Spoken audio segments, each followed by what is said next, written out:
Hi friends, welcome to Vasthamayil. வஸ்தமயிலில் உங்களுக்கு வீவிங்கில் வந்து உங்களுக்கு சில்க் காட்டன் மெட்டீரியலில் வந்து பார்த்தீங்கன்னா நியூ டிசைன்ஸ், நியூ கேட்லாக் வந்திருக்கு. இது சாரீ ஓவரால் த்ரெட்டில் வீவிங் ஃபுல்லாக வந்து ஜிக்ஜாக் மாடலில் வந்திருக்கு. இதில் அழகான காப்பர் ஜரியில் வந்து பார்த்தீங்கன்னா ஜரியில் பார்டர் டேஸ்ட் வந்திருக்கு.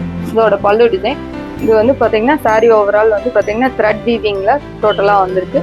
இதோட பல்லு டிசைன் இந்த மாதிரி லுக்லேயும், ப்ளவுஸ் வந்து பார்த்தீங்கன்னா இந்த மாதிரி பிளைன் கான்செப்டில் இருக்குது. சாரீ ஓவரால் பார்த்தீங்கன்னா இந்த மாதிரி ஜிக்ஜாக் பேட்டர்னில் கலர் சார்ட் வந்துருக்கு. பார்க்கலாம். இதில் வந்து பார்த்தீங்கன்னா த்ரெட் வீவிங்கில் வந்துருக்கும் போது உங்களுக்கு கட்டும் போது ரொம்ப சாஃப்டாக இருக்கும். அதில் பார்டர் மட்டும் வந்து பார்த்தீங்கன்னா இந்த மாதிரி காப்பர் ஜெரி டேஸ்ட், பிங்க் ஜெரி டேஸ்ட்டில் வந்துருக்கு. இது அழகான எல்லோ வித் கிரே காம்பினேஷனில் வந்துருக்கு. ஆமா, கிரீன் வித் கிரே காம்பினேஷன். இது காப்பர் ஜெரியில் வந்து பார்டர் டேஸ்ட் வந்துருக்கு. இது எல்லாமே வேர் பண்ணும்போது நல்ல கிராண்ட் லுக்காக வரும். இது எல்லாமே 1395ங்கிற சூப்பர் ஆஃபர் ரேட்டில் வந்துருக்கு. எல்லாமே ஜரி கிடையாது, த்ரெட் தான். இது அழகான sky blue with grey combination. Wear பண்ணும்போது இது அழகான சிக்குக்கு வந்து பார்த்தீங்கன்னா பிளாக்ல வந்து காம்பினேஷன் வந்துருக்கு. இது அழகான ஃபர்ஸ்ட் நான் வேர் பண்ணி போட்டு காமிச்சேன் அதே சாரி தான், ஒயின் வித் கிரே காம்பினேஷன்.